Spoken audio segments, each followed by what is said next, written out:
more than 100 unique styles of beer, each with their own set of ingredients, process, guidelines, history, and experience.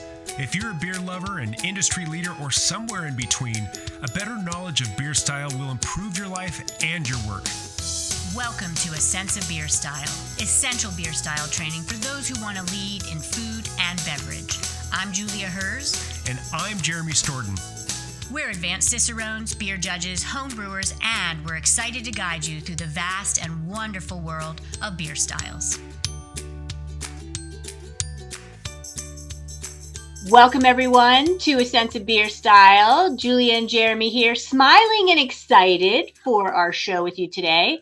We're going to talk about one of the cornerstones of the beer world, the English Porter. The English Porter. Before there were stouts, Jeremy, what were there? There were porters. There were porters. Right. Before there were porters, there were brown ales, but we won't get too much into that.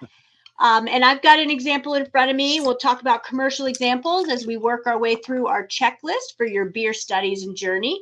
But I am more than excited to pour this for you all and have you see the rich, gorgeous color and that tan off-white collar of foam and the depth of this beer. And Jeremy's got one too, and it looks a little different, just a touch different. Now, this is a style, Jeremy, that is named after the London working class, the talk of the porters that used to carry and schlep things for people, although they probably weren't talking about it in terms of Yiddish slang, but that's okay.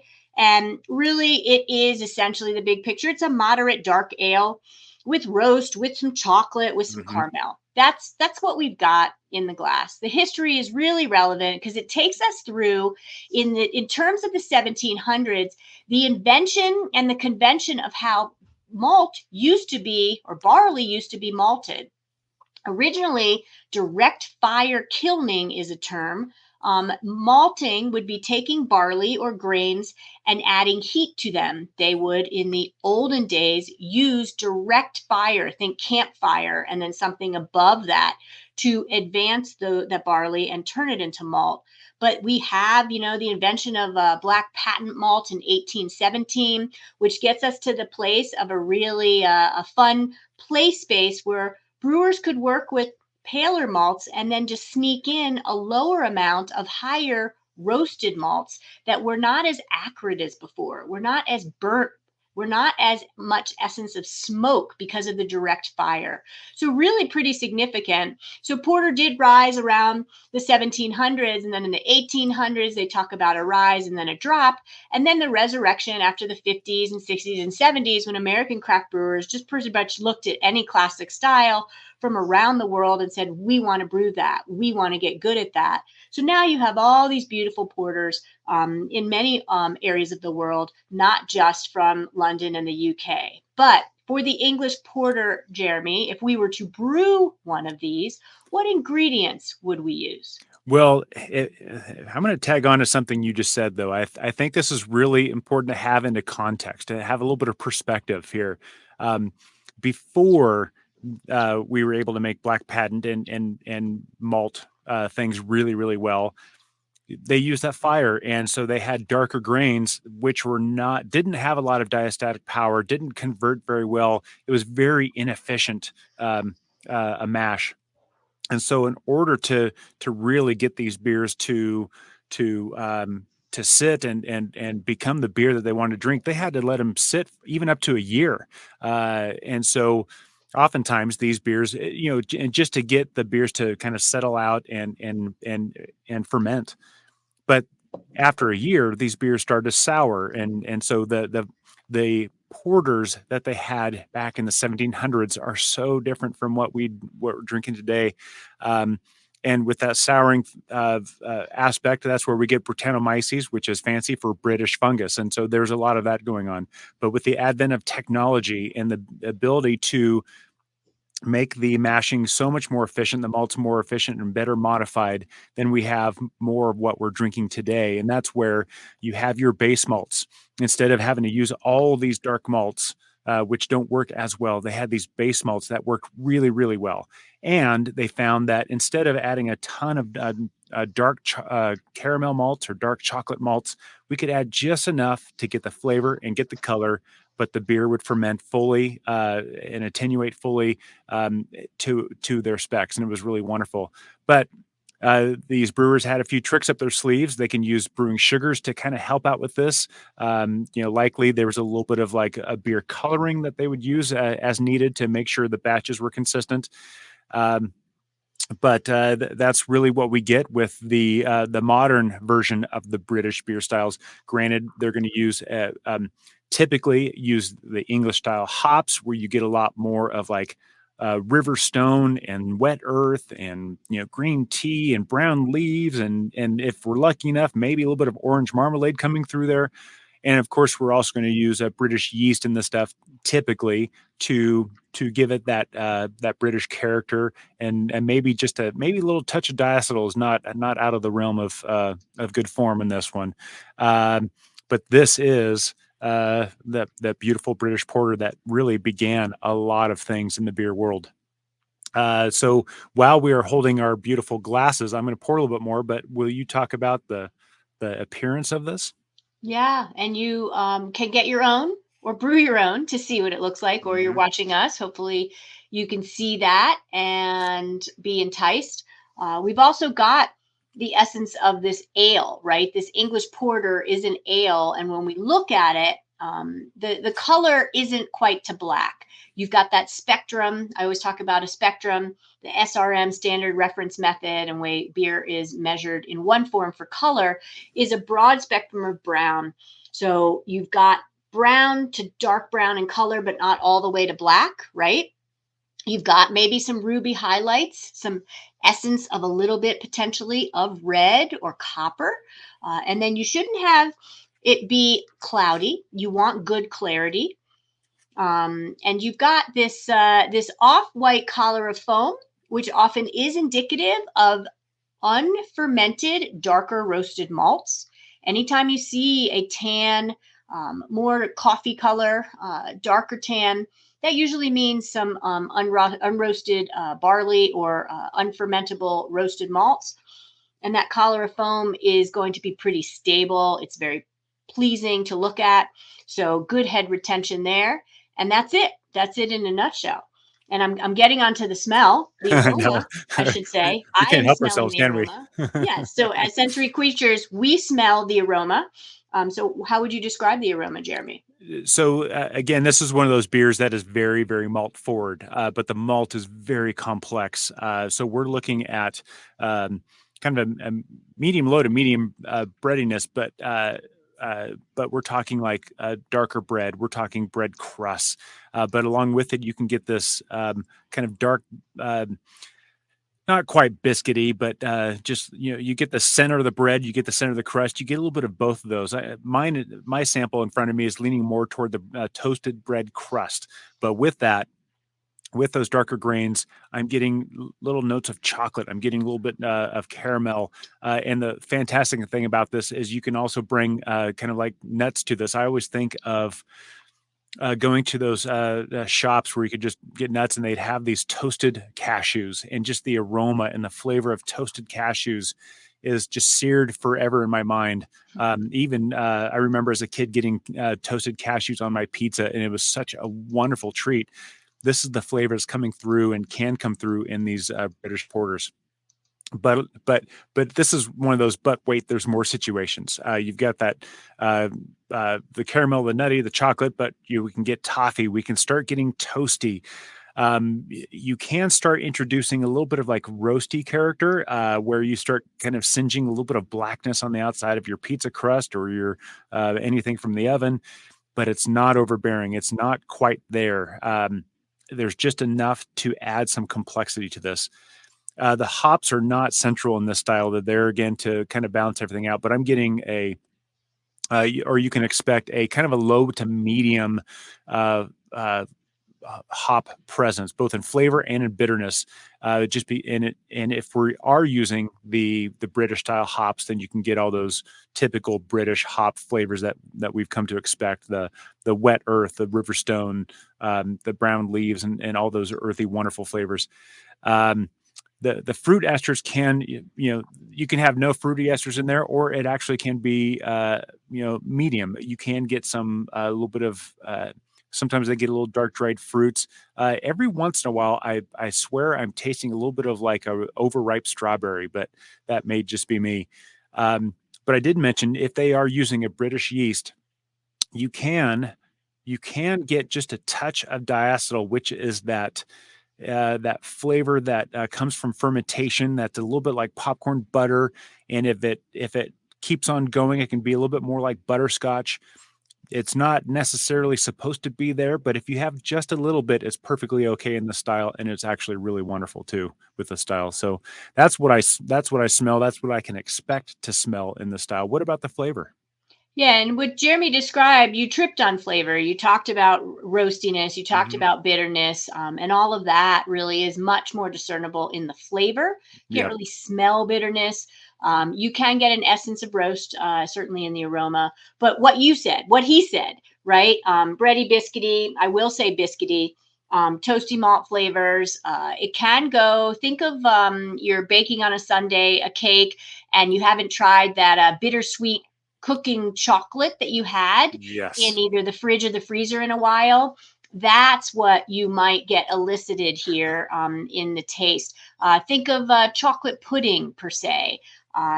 You can go almost to like a low roast coffee and licorice, right? Not fennel, not aggressive, but never burnt.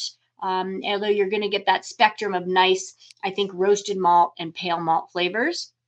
And then the hops are going to be, moderate, that earthy English floral hops. Jeremy mentioned esters on a low level. Low fruity esters are definitely acceptable.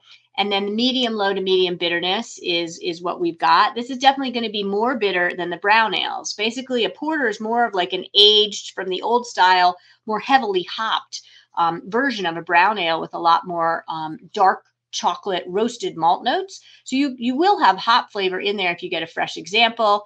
And then you're going to get a fairly dry to sweet finish depending on the style. So you want to pay attention to which version is pleasing to you, because there's a lot allowed in that finishing gravity. And then moderately low diacetyl is what Jeremy mentioned is acceptable. That low butter, think of a toasted bread that you slather the butter on lightly. If it's aggressive or buttered popcorn, that's too much and it's not acceptable. But a beautiful, nuanced series of flavors in the profile there. And then part of flavors are three things: it's aroma, it's basic taste, which is flavor that I just described. And then also we have mouthfeel. So, Yeah. what are you going to get in the mouthfeel?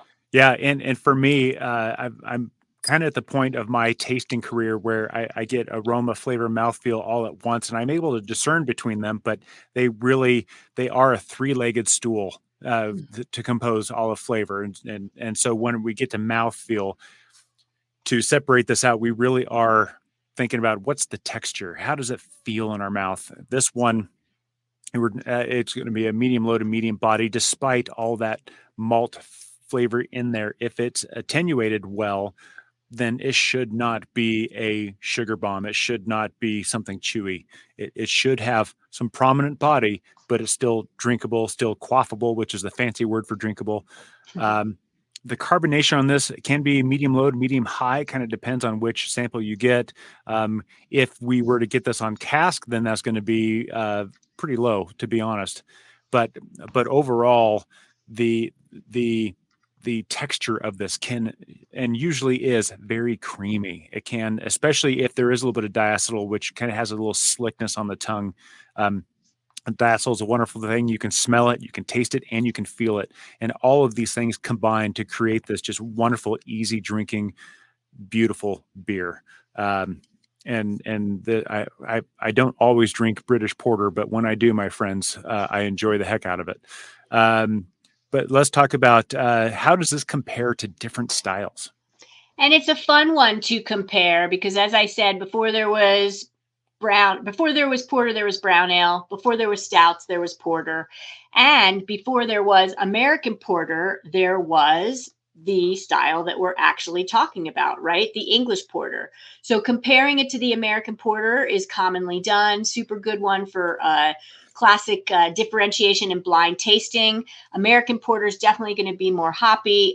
The English porter is going to have a little more sweetness to it, more caramel flavors, and lower gravity, so not as high finishing sugars. No, forgive me, not as much alcohol and maybe a little bit more sugar in the final gravity. We've got American porter that is just really more hop centric. I think that's a big way to put it.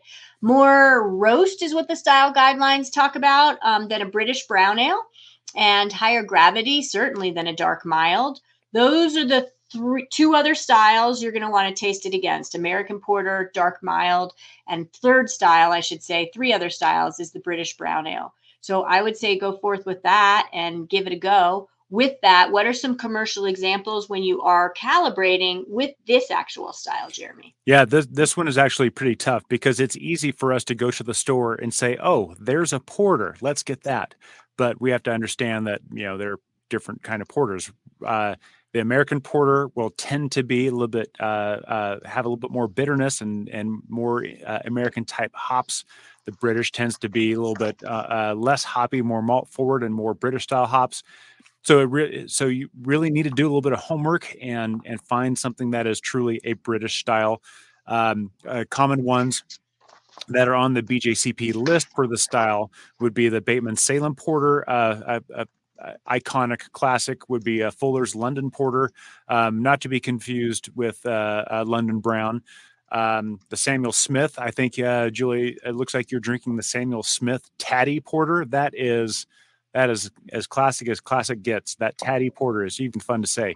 But you've got Burton Bridge, Burton Porter, Nethergate, and RCH Old Slug Porter. But the great thing is there are a lot of craft breweries all over the world and in the U.S. making British versions.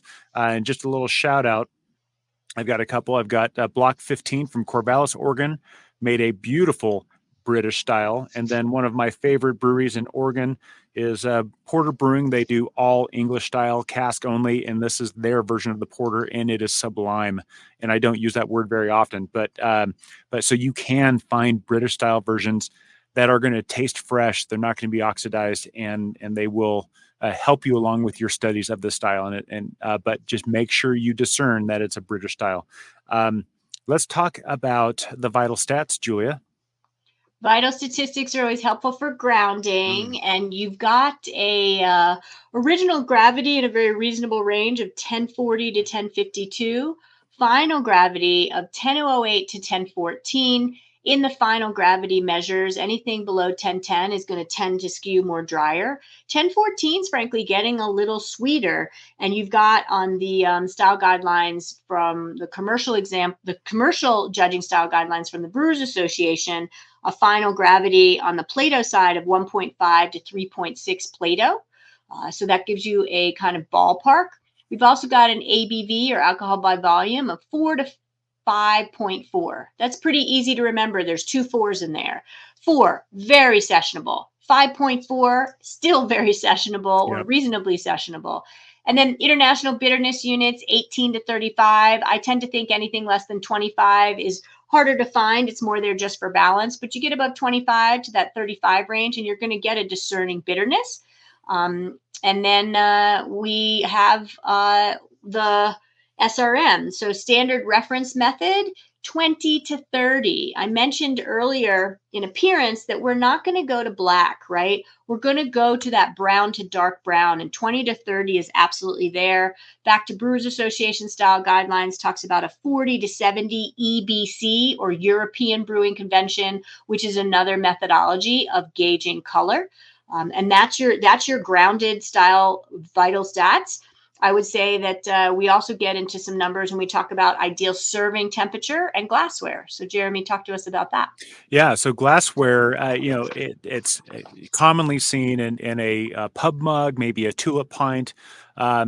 But it's very, very, very common in this no neck pint. And if you are watching this, you can see the glass in the screen. If you're not watching this, it's basically an American shaker pint that you make martinis in, but it has a little extra kind of bulge around the upper rim of or upper edge of the glass, which is great. Kind of holds onto your hand while you hold onto the glass. It helps hold the foam up. These are glasses that you would typically see if they're taking very good care of their glassware.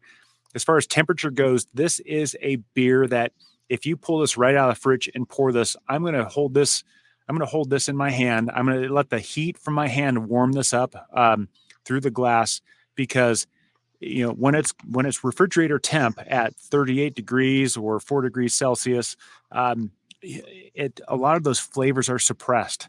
It's only telling just an excerpt of the story, but it's not telling the full story. I want this to warm up. I want this to release those extra volatiles that won't even come out of hiding until it hits 45 degrees or 7 degrees Celsius, somewhere around that ballpark. So as we get into that middle range, then this thing really opens up and has a lot to say. But speaking of having a lot to say, let's talk about food. What food would you have with this beer? I'm going to tell you about food. I'm also going to say serving this warmer, 50 degrees Fahrenheit, 10 degrees Celsius or above is going to showcase so much of what Jeremy's talking about. And we'll take it home with the strong finish, Jeremy. I mean, I'm going to go straight to, and there's a reason you see a lot of variants of the American porters, the English porters with peanut butter. Mm-hmm. So think peanut butter, chocolate chip cookies, and a glass of this, right? This is a beer that gives you some roast, but really elicits chocolate. We all know from Reese's peanut butter cups that chocolate and peanut butter go hand in hand. So I would want this with something with peanut butter, and chocolate chip peanut butter cookies are a perfect example. And then the easy classic cheat of grilled, roasted, and smoked meats, or proteins if you're a vegetarian or a vegan, will get you to the place of synergies where you're going to have some of those higher temperature kiln roasted malts in here and the caramel malts and all that. Link in and bridge with what's going on that's been exposed heat wise to your protein or your vegetable. Think a charred vegetable on the grill with that blackened char. Yeah. And pairing it with one of these porters, this porter is not going to barrel over. It's merely going to meet it and help it sing even further. So those are my two kind of suggestions. One's a preparation suggestion for pairing, and the other is just going straight for the Girl Scout cookies.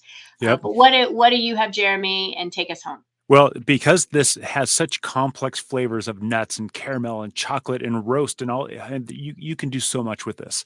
I'm going to start with dessert. I would be perfectly happy just plopping a little bit of coconut gelato in this, and my night is complete. But some of the different foods, because it is malt forward, you can pair it with some spicy stuff. I love Mexican chicken mole or birria tacos. This is fantastic. I love, Julia, I love making homemade macaroni and cheese with mixed cheeses and having it with a British porter. That is one of my favorite things. But whenever I go to the coast, one of those dark coasts, like, kind of Pacific Northwest type of coast where it's cold and rainy and sleepy, I love going and getting some clam chowder, some garlic bread, and one of these. And that is fantastic. You totally got me on that scene right there. I can envision it. I'm also now eliciting mole sauces with that chocolate essence of sauce. So think about your beer when you're pairing as your sauce to augment stocks and soups. You drizzle it in while you're cooking, or the glass on the side is sometimes the sauce as you wash the food down the gullet. Yeah, so excellent point. I love where you just took us. Yeah, cook with this stuff. Yeah, cook with it. And there you have it, people. Thank you for joining us for a English Porter episode from Sense of Beer Style. We couldn't have been more pleased to share it with you. May there be many English Porters in your glass. Cheers to you all. Thank you for listening to A Sense of Beer Style, the essential beer style training for those who want to lead in food and beverage. With advanced Cicerones, me, Julia, and me, Jeremy. Tune into the next episode as we continue exploring the world of beer styles and what to make of them. We encourage you to listen to the prepisodes to build your foundation and better understand beer styles. And before the next episode, I'd like to ask you to review the show and let us know what you'd like featured in upcoming episodes. Until next time, here's to you and your sense of beer style. Thank you for listening. Cheers.